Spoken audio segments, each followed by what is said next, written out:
Katılabilir.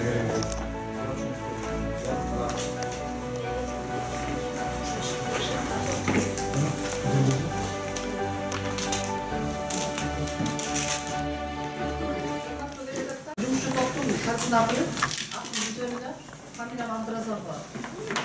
Varınızda hoş gelmişler, yaş geri almışlardı. Yaş gelmişler bu oldu. Anlattığımız Respublikasının oğlu geldik kurultay remunun 50 kurultaydan Türkçelik mezanlığa özgürtçü cana dolguları gelişi boyunca dolguların ayarlamasına talkuluğu 50 kurultayının kaççılığına kömek göstermek maksatıyla birinci ilçenin açık devcari olur. Özüstür'de benim oğlumda şu gün takvimde Kemal'ama tınkan çıkmasından şu halk usuluşlar boyunca Özüstür'de usuluşlar meselesi. Bizden oldu saat 2 geçeyken. 2'den değil daha bir konferansiya ötüp yapalım. Burada şu konuşlar duymuş.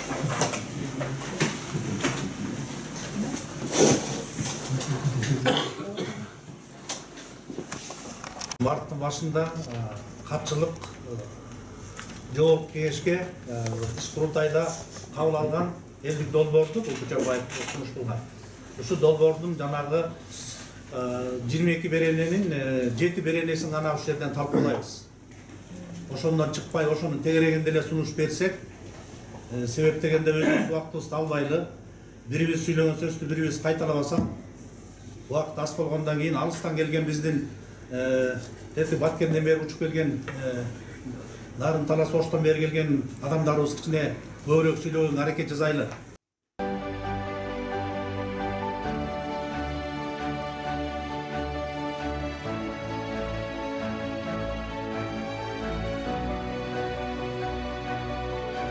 Эми бул Кыргыз Республикасынын конституциялык мыйзамына өзгөртүү толуктоолорду киргизүү боюнча жумушчу топтон сырткары дагы биздин катчылык иштеп атат.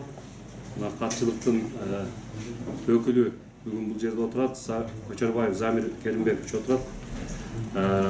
Менин сунуштарым мыйзамга карама каршы келген жактарыбыз жанагы эме боюнча жаш улут жашын чектөө боюнча бул туура нерсе деп ойлойм. Себеп дегенде 18 жаштан баштап 80 болобу, 90 болобу баягы кызматка дееспособный болсо, ал киши шайланууга жана шайлоого укуктуу деп турат биздин конституцияда. Бакый жазылып турат. Жана бийликтин ээси эл дегенде эле бул жаш куракты чектөө боюнча. Андыктан ушул катчылык азыр милдеттери жана тартиби, шайлануу тартиби боюнча жоолорду иштеп чыгыш керек деп эсептейм. Жана ошол шайланган делегат эмнеге жооптур? Жоопкерчилик жагында караш керек да. Элдин сурагы болот экен да. Сиздер делегат болуп шайландыңыздар, айттыңыздар, сайладыңыздар. Эмне аткарылды деген маселе ачык бойдон калып калат да. Анан биз баягы жамаатта атка калып калабыз. Сөзүмдүн акырында дагы ушул делегаттардын статусун бекитүүнү катчылыктан суранып кетет эле. Аныктоочу жана багып берүүчү и сунуш киргизүүчү анс деле бар.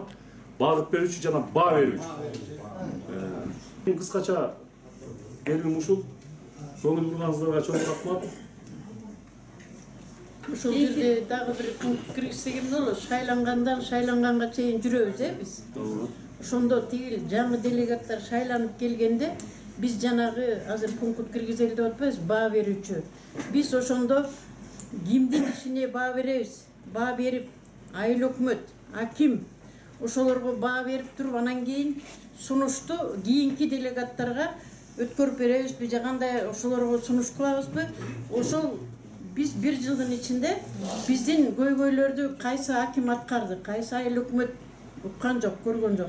Ошолорго баа берүү үчүн бир кандай пункт киргизесиз? Өзүңүз тааныштырып кетсеңиз. Мен тиги Чүй районунан келдим.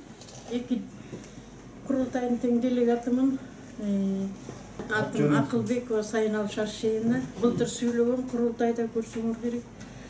7 сомду айланайындар берип койгулачы деп жалдыраган, быйыл беришти. Bizim maksat şu bugünkü жыйында jet беренени колдон келишинче ордуна койзокпу деген ой. Анан биринчине şu men биринчине оюм şu незозу şu немени биздин конституциябыздын мыйзамын өткүзүш керек да. Эң биринчи жол, биринчи ошо максатыбыз ушу өткүзүп алып. Анан могу пункттарды, şu пункттардын jet беренени жетөөнтен өзгөртүү кошумча толуктоолорду жазып берген. Аксакалдар бар. Эмкиден баштап мен ошолорду эчтип келем дедим. Ошолордо акыл бар. Ошолордо көп кеңеш. Анан баягы ар ким өз деңгээлинде иш керек. Конечно, менде да акыл эс жакшы эле. Мен 2 сазып айлык өтөгөн кишимин, бирок деңгээлимди билем мен. Тигил аксакалдар деген ошо Кыргызстан боюнча көп нерселерди билген адамдар да. Анан ошого уруксат бериле. Эмки дагы чогулуусуз болгондо мен ошол аксакалды эчтеге элейин. Бunda сурандым, жүрүңүз десем, мен Нурбек, сен катталып калыпсың, сен шайланып калыпсың, сен барып кел дейт. Сен жок, ал киши 75 аксакал. Бирок сүйлөгөн сөзүн уксаңыз ал жөн эле кечирип калыңыз келет ал. Жок, мен өзүмдүн оюм боюнча ушул жерден баа берүүчүлүк дегенди кошолуу деп атабыз да. Баа берүүчүлүккө биздин курултайдын ишин сунуш берүүчүлүк, багыт берүүчүлүк болуп атат да, байкоочулукта отуруп атабыз. Баа берүүчүлүккө бул эч кимге таңуулабайм, бул жекече менин оюм, азырынча эрте эмеспи деген ой кетип атат менде. Себеби биздин азыр жаңыдан өнүгүп келаткан өлкөбүз 3-чү күчтөрдөн курултайга тескери көз караштагы адамдардан дагы кур эмес болуп атабыз. Курултайга жөн эле пиар үчүн барып койдум. Бекер жүргөндөрүмдө өмүр бою мамлекеттик кызматтарда иштедим. Ушуга бир барып коеюн дедим эле деген аксакалдын сөзүн угуп туруп, мен абдан капа болуп калдым. Курултайдын ишине чыдап иштейм деген адамдар 2-3 жылдын ичинде терлет болуш керек. Биздин мамлекетибиз дагы деле өнүгүү жолунда кетип баратат. Анан ушу баа берүүчүлүккө азырынча сал эртерээкпи деген ой мен өзүмө кетип калды да. Себеби курултайга ошол мамлекетибизди көз көз караш менен карабаган адамдар кирип, эгер баа берүүчүлүктү берип койсок, биз ушул жерде отургандар биз азыр минтип атабыз. Тигинин да көйнөгүн кийип көрүп атабыз. Мунун дагы биз керек болсо тарбия бергенден баштап прокуратура, ГКМбын ишине чейин киргизгибиз келип атат. Жок, биздин курултайдын эң негизги өзөгү бул. Менин сунушум, биз социалдык көйгөйлөр чечпей эле коелук. Экономикалык сунуштарды эмес, биз аткаруу бийлигин жумушун эмес, биз курултайдын эң негизги өзөгү биз кыргыз элин улуттук идеологиялык багытын көздөш керекпиз. Ушул анан жергиликтүү курултайларды көтөрүү керек деген оюмду айтып атам. Айыл өкмөттөн баштап, себеби ылдыйдан башталбаса, бир күн барганда биз республикага эч нерсени чече албайт экенбиз. Мен бу жерге эметкеним азыр Назира айымдын айтып атканы жанагы жергиликтүү дегенге туура кошулам, муну кантип деп аткан. Жергиликтүү болбосо бул болбойт. Эң негизгиси жергиликтүү сөзсүз керек.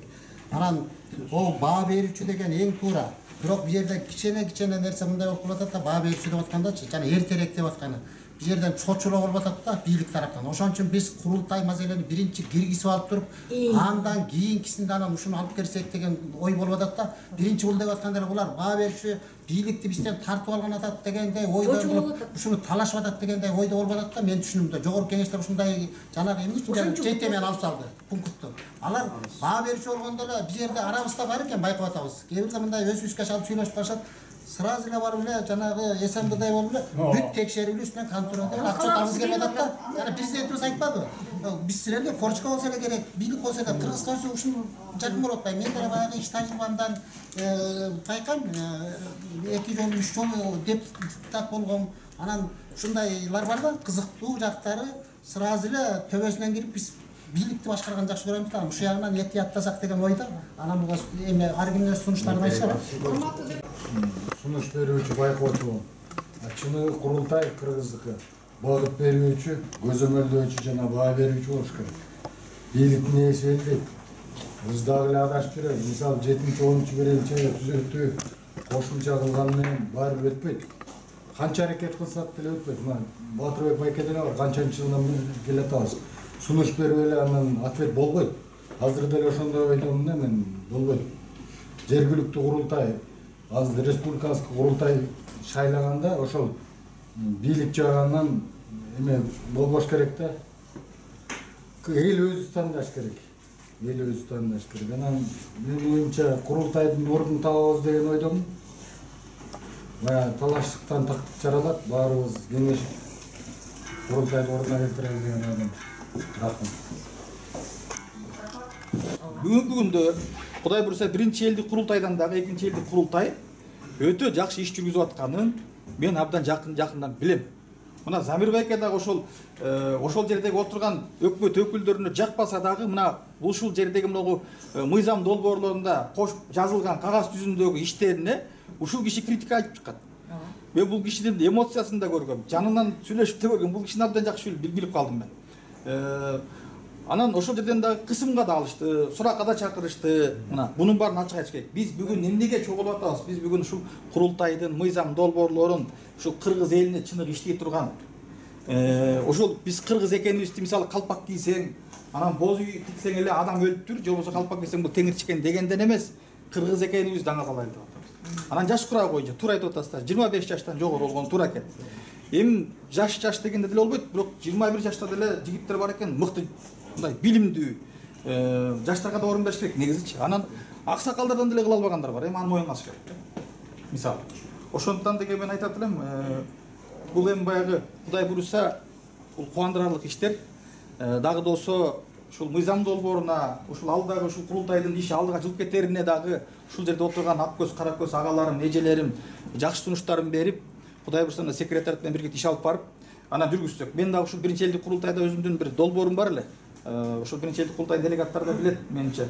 Ошол Замир байке да билет, ошол жерге катышкан Талас областында өткөрүлгөн жыйында баягы курултай кербени деген ишти кылганбыз.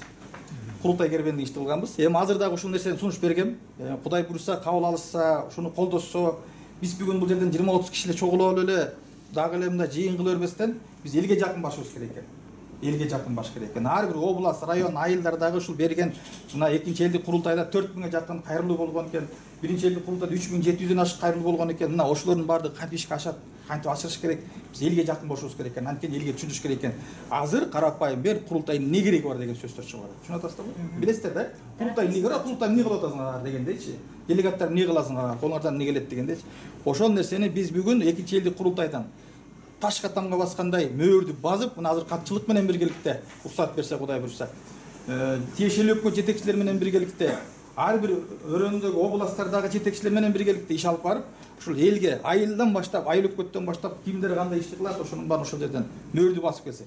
Анан ошондо биздин курултайдын иши дагы, ошол президент ишеним артып аткан ушул делегаттардын иши дагы, катчылыктын иши дагы алдырылат деп мен толук ишенем. Жасында 2013 жылдан бери келе жатам. Ошондон бери көптөгөн иш чаралар өткөрдүк. Мына бүгүн ошонун жыйынтыгын үзүрүн көрүп отурабыз. Мына конституциялык биринчи мыйзам кабыл алынды. Ушул мыйзамды кабыл алдырыш үчүн кээ бир адамдардын 20 жылдан ашык өмүрү кетти да. Кыскача. Анда эмесе мына биринчи баа берүүчү деген боюнча кичине маалымат берип коеюн. Бул баа берүүчү дегенди биз да каалаганбыз башында ошо 2013 жылда. Себеби мына коомубуз ооруп турат, коррупция күчөп турат, мунун диагнозу жоопкерчилик жоктан айынан ушул абалга келдик да. Эгер баа берет дегенди киргизсек, анда жоопкерчилик болуп, ар бир мамлекеттик кызматкер жоопкер болмок да. Элдин сурабалуу рычагы жок үчүн ушундай болду да. Бул баа берүүчү дегенди киргизиш үчүн элдин күчү менен гана кирет да, бул ачыгын айтканда. Ушу сунуш берет деген мыйзам үчүн 20 жылдан ашык убакыт кетти, аны өзүңүздөр түшүнүңүздөр да. Анан экинчи мыйзамга сунуш, мына жергиликтүү курултай керек экен баарыбыз билип турабыз. Мисалы үчүн жергиликтүү курултай мына Сокулук районунда Крупский айыл өкмөтү бар. Ошол жерде 11-ci жолку курултайын өткөрдү. Мына ошол жерде эл бир нукка түшүп калды. Мына жакында биз да барып катыштык, толугу менен тарттык. Буюрса аны эфирге чыгарабыз жакында.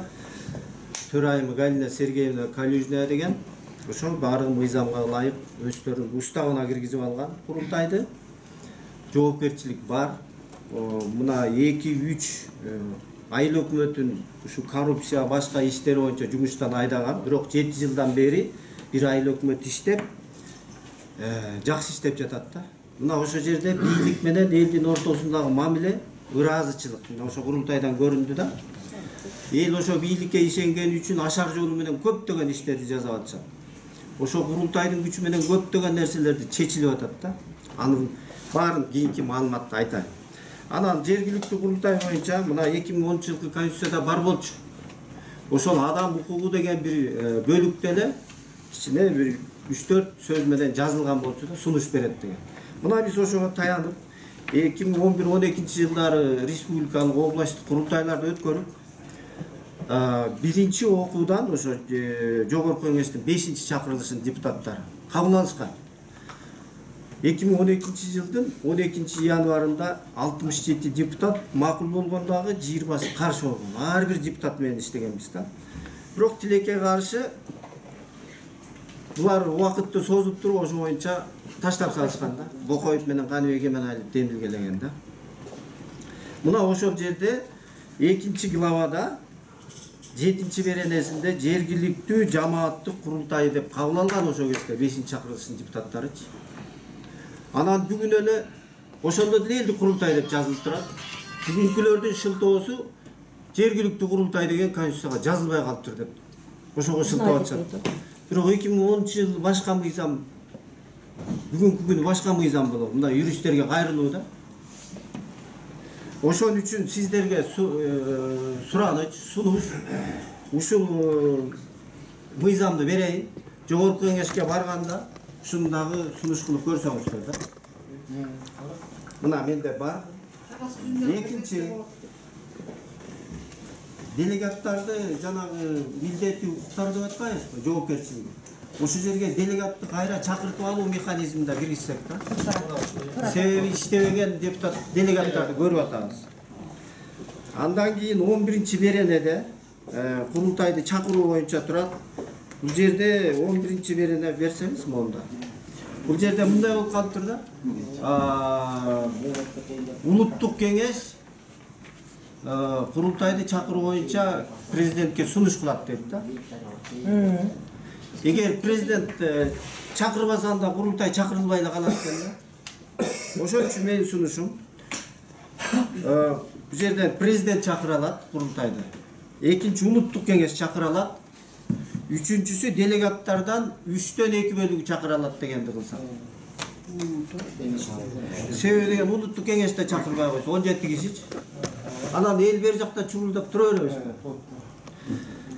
Андан кийин жанагы эмени айтып коеюн. Баа берүү боюнчачы.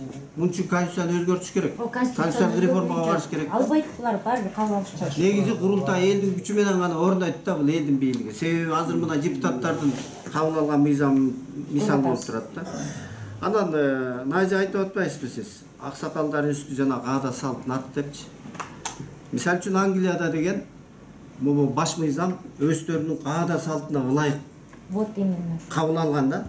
Мына бүгүнкү күндө Англия кандай өлүп канча кылымдардан бери кыйын мамлекет болуп келатат да. А биз болсок мына бул баш мыйзамыбыз ошо эл аралык стандарт деп туруп, ошо батыштын башкалардын бизге берген баш мыйзамынын негизинде жашап келатабыз. Ошол жукпады бүгүнкү күндө бизгечи. Ошон үчүн ушул абалга келдик да. Мына өткөндө биз 2 жолу барып көрүп келдик. Крупская айлык өтө сонун иштеп атат. Өсүш аябай мындай үлгүлүү модель. Ошолордун моделин алып эле алардын да сунушу менен мына мен айта турган сөз ошолда. Алар айтып атышат, биз ушул модельди уже иштетип, алар деле башында коррупция болуптур, айлык өтөрүн ошо айласыздан чыккан бир механизмин таптырдап, местный курултай депчи, элдик курултай деп. Ошо курултайдын механизмин дальше алар мына жерде мына айыл өкмөттөгү элдик курултай райондук шайлап алсак, райондук областты шайласак, область республиканы шайласак, андан кийин ар бир шайлаган делегатка наказ бере алсак, отчетун алсак, анан система отзыва. Ошондо каалаганча иштей берсин. Срок жок, бияка избирательный комиссияның кереги жок, реклама кереги жок. Акча кетпейт бюджеттен, эл ишенет. Курманов Айтбек Кочманович, Ысык-Көл областы Тоң районунан келдим. Биринчи, экинчи курултайдын делегаты болом. Мен жалпысынан мыйзамды окуп чыктым, баары туура колдойм. Анан кошумчалар иретинде да мына бороки биз элди ынтымакка чакырып атабыз деп атабыз да. Эң биринчи ынтымак деп мына Батыкемдагы дайым Нурак Абдрахмановдун ырын салат. Мына улуу курултай, ассоциация, жогорку курултай, элдик курултай, биринчи курултай, экинчи элдик курултай дальше бөлүнүү бар да, бул жерде ынтымакташыбыз керек. Себеп дегенде илгертен бери келаткандар бар. Канча жылдан, 30 жылдан бери келаткан курултай деп күйгөндөр бар. Азыр биринчи өзүнчө бир, экинчи өзү, дагы 3-чү, 4-чү, 5-чү, 6-чы болсо, мында азыр бери айтканда биринчи курултайды 1.200, мында 700 мен 2000 киши болгондо туруп, ар кимдин баары курултай эл үчүн деп жүрөт да, ушу ынтымакка чакырууңарды суранам да, бөлүнбөй. Коом болуп. Анан бул экинчиси, биз баягы сунуш берүүчү, баа берүүчү, байкоочу болуп атпайбыз, мындайча айткандачы. Анан байкап коюп, сунуш берип, баа берип койгондо туруп атпайбыз, мындайча айткандачы. Биз кимбиз? Я акты жаза албасаң, же протокол жазылбасаң, байкадың бир жерден эмеличи, сунуш бердиң, аткарылбайт да. Туурабы? Ошон үчүн жергиликтүү курултайды күчтөндүрүш керек, аякта жана структураны түзүш керек да бүт Кыргызстан боюнча. Аялдар менен иштөө, балдар менен иштөө, карыялар менен иштөөлөр бар болуп атпайбы? Ошол эки деген төрага шайлап, эртең күнү координатор болуп, координатор баягы зарплатын эмес кеп акчасы. Отурса кабинет берилсе, анан ошол аркылуу мына Борок айылда деген аялдар менен иштеген бар, тиги бар, ошого жооп берген кабинетте отурган төрага бар, ошого эл координатор деген келип пикир алмашуу болуш керек да, негизичи. Ошол жергиликтүүнү ушул жерде анан бышыктаса деп ойлойм да. Анан бул ирилештирүү болуп калбады азырчы. Мисалы үчүн 40 киши 50 кишиден ар бир айылда шайланбадык беле, туурабы? Ар бир айылда 40 киши 50 кишиден. Эми ирилештирүү болуп туруп, мисалы үчүн биздин айылда Баканбаев, Кажыстай, Тоңсапкоз 3 почти райондун жарымы бирикти да.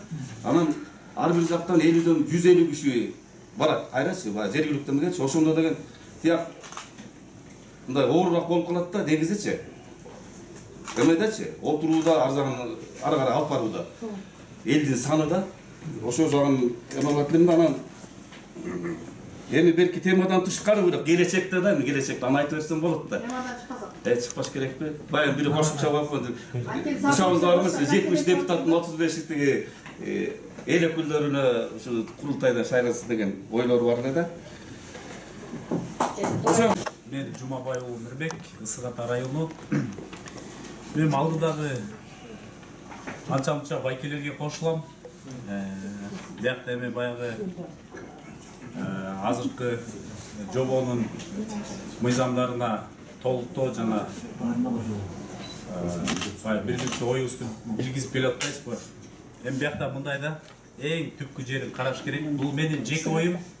Анан ким баягы өзүнүн немесине алса, баягы өзү ойлоп баа берет деп ойлойм. Эң биринчи жанагы айыл өкмөттөн башталып атпайбы бул делегатчы? Айыл өкмөт чакырып, ушу делегаттарды шайлоо боюнча айылдардан эле кошуна колоңдорду, тиги бул кварталнелерди топтоп эле, анан бияктан делегат чыгып атат да. Барат, ошол аякта аргандай адамдар бар да. Бирөө врач, бирөө сугатчы, бирөө милиционер, бирөө ошол көчөдө жүргөн эле бирөө. Ошондойлордун ушундай жыйынга келип эле ошол делегатты шайлап атат. Ал делегат может күчү менен кыйын, может кандайдыр бир багытта дагы күчтүү, может чынында элдин арасында чынында баягы көйгөйлөрдү чечип жүргөн инсандар да. Бизде мына азыркы алдыда айтып өткөн байкедей биринчи курултайда 1200 киши, экинчи курултайда 700 киши келбедиби? Ошонун арасынан өзүңүздөр деле мындай карап көрсөңүздөр, баары эле баягы жогорку билимде эмес, баары эле. Биякта мен ушуну сунуш кылат элем, бул менин жеке оюм. Ушул курултай делегатына ушул мындай билимдүүлөр келсе деп ойлойм да, мынакей алдыда айтып өтүп атасыздар, ушул курултайдын бир эмесин көтөрөйлү депчи. Анан ушул жака дагы мындай мамлекет ишканасында бир 5 жылдан кем эмес бир иштеген инсан болсо, колдон келсе жогорку билимдүү болсо, ушундай бул отурумдарда кээ бирөө сүйлөп атат, баягы курултай эмне, делегат эмне, биякта дальше ишти кандай алып барыш керек, ошол жөнүндө дагы даже ошол инсан билбейт, кечирип койгула, бул айрымдар да. Биз көрүп атабыз ошондойлордучу.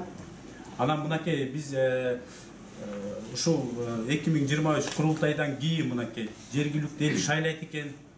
Чоң айыл өкмөттөрдө, мисалы кээ бир айыл өкмөттөрдө 30 миң, 50 миң киши жашаган айыл өкмөттөр бар. Ошол айыл өкмөттөр 50 миң киши ошол делегатты карап турат. Ушул делегат биздин көйгөйлү көтөрүп чыкты. Эми ушул канчалык деңгээлде аткарылып атат.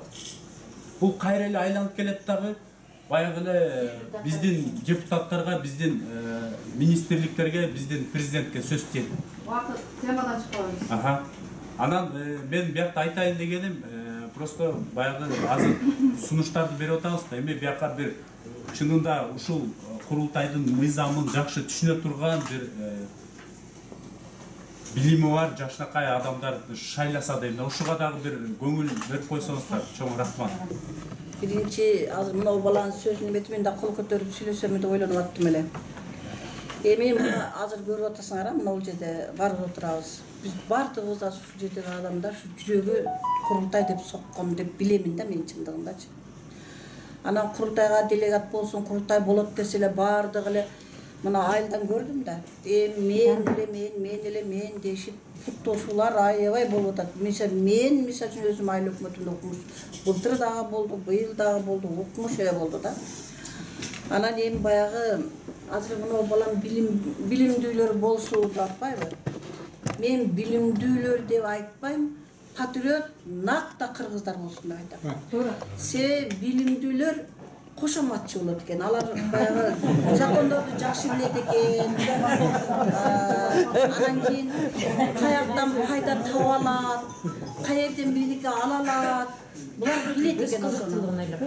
Анан баягы билими болбосо деле 11-классы бүткөн, 10-классы бүткөн. Мисалы биздин жашыбызда биз 10-классы бүткөнбүз да, туурабы? Эми азыр көбү 11-классы бүтүп атат. Бирок кат сабаты ачылган. Кудайга шүгүр кыргыз экендигин билет. Мана жөнөкөй элдин арасынан чыккандар, ошолор биздин мына курултайыбызды колдогон ошолор. Урматтуулар, билип атасыздарбы? Биздин курултайыбызда ошо билимдүүлөр эмес. Ошо элдин ичинен кыйналып жашагандар, жеген ичкенге жетпегендер, мамлекеттен эч жардам ала албагандар, аларды бир кандайдыр бир кийинки сотто деп эсептегенде биздин курултайды колдоп атат. Ошон үчүн анан могул жерлерден келдиңиздер. Сиздерден суранарым, эл менен жакшы иштесек, элге жакын болсок, биз курултайдын делегаты болдук. Азыр жакшы айтып атасыздар, мынакы курултай болгонго чейин биз өзүбүздүн статусубузду жоготпойбуз. Ким жоготкусу келсе иштебегендер 3 жылдык кылып койсоңуздар иштебейт. Ол статус жок болот анда. Эгер жактырганда 1 жыл десеңиз, 1 ай десе ал кийин барып иштей берет. Ал иштеп, эл менен мамиле кылып, элге жакшы багыттарды көрсөтүп, кандай залал тартып атат, ошолордун мындай күчүнүн жетишин чечип берет. Анан кийин биз жанагы аксакалдар, байчелер, биз ошолор баягы алар азыр мына жерде аксакал айтып, сиз айтып койдуңузбу, жашын 21ден же 25ден 70ке чейин же 60ка чейин кылсакпы деп ойлоп атасыздар. Мисалы үчүн азыркы 60ка чыккандар көбү кыргыздын нарагы 60ка чыкканда айтпайын, 50ке чыкканда айтайын жоксо. Кыргыздын ата бабаларында кандай салттар болгон, кантип мунаса болгон, ынтымак болгон, байлык болгон, агын төгүн тамак ашы чачылып турган, эшиги ачылып турган, комшусу тыкылдатпай эле кирип чыгып эле жакшылык болуп чайды ичип кетип аткан. Мына кыргыз ким десе ушуну айтабыз биз. Азыр эшикти култаганды, анан тыкылдатса киргенди, же киргизбей койгонду, муну кыргыз деп эсептей алабызбы, айткылачы. Биз биринчи өзүбүздү таанайлык, урматтуулар ушул жерде отурганда. Биз өзүбүздү тааный албасак курултайды иш жүзүнө ашыра албайбыз. Мына Кудайга шүгүр бактыбызга мен өткөндө курултайда да сүйлөдүм. Садыр Нуркожоевич келип курултайдын багы ачылды. Курултай менен элге жайылып, ичине бир кадам алдыга жылып калды. Мына Кубанычбек айтты. Делегаттардын статусу сөзсүз болуш керек. Жанагы долбоор мыйзамдарында жана шайлоо мыйзамдарында жөнүнө улап кетсе Замир. Мындай бир жол таап улана турган кырып эле кийинкиге чейин деп туруп жакшыраак кылып алып өтсөң мына экинчи баардык нерсенин жөнүндө баасы бар, баасы жок эч нерсе жок. Эми жак оған айтып деди ишей. О баа дегенде булар качат деди. Бул курултай өзү чоң саясат деди. Болгонго жараша ошону колдун керисинче баалыктоочу, баа берүүчү деп. Жакшы сунуш, жакшы тилек адамзат жаралгандан бери эле 10 тонналап эшелондоп жатат. Мунун баары ишке ашпайт дейт. Мына ушуга келип токтолгончу ушуну алып өтсөң. Şu. Ana zamir men özüm jabırlanып жаткан 20 жылдан бери соттошуп Кыргызстанга келген киргизиштер желип кеткен бир нече миллион евродон келген киргизиштер тегирмендерди алып келгенде Кыргызстанга Германияда ошол тегирмендер бар эски 56-жылкы кеткен жаңы тегирмендер 2000-жылкы сатылып кеткен Казакстанга же жок мына ошол экини мен желип кеткен кредиттерди прокуратурага барган, сотко барган депутаттарга чыгарып бүт баары жерге бөлүнүп кетти мыйзамда ошол жанагы коррупциялык жол менен. Ошол коррупциялык жолду такыр менен так кыймылдата албай койду да, ишке ашыра албай. Ошол эмарант курултайдын эсебинен кетип атат да. Курултайдын күчү бар экен. Курултайдын күчү ошон үчүн жанагы көзөмөлдөөчү, жанагы байкоочу, баа берүүчү органда обязательно киргизиш керек. Себебинен биз эчтеке кыла албай кетебиз. Мына азыр курултайдын иши менен менимче жогорку сот генерал прокурор чакыра баштады. Сен курултайга жазыпсың, курултайда ушундай отур, президенттин колунда турат. Себеби ошол кезде үйүңөрдү 15 000 доллар алып турда, бүгүнкү күндө шай диван эжеси 85 000 доллардан сатып атат. 140 ашык үйдү. Мына. Ошол кезде банктары 5 000 сомдон кредит берип, кайра 100 000 сомдон сатып атат. 100 000 евро доллардан. 5 000 долларга берген үйлөрдү 5 000 долларга 5 000 доллар банктан алат дагы 100 000 доллар үйлөрдүн кайра алып сатып атат. 95 000 доллар. Мыйзамдарды да өзгөртүп киргизиш керек. Биз курултайдын күчү менен. Ушул элдердин алдырып жүргөн үйлөрүн кайтарышыбыз керек.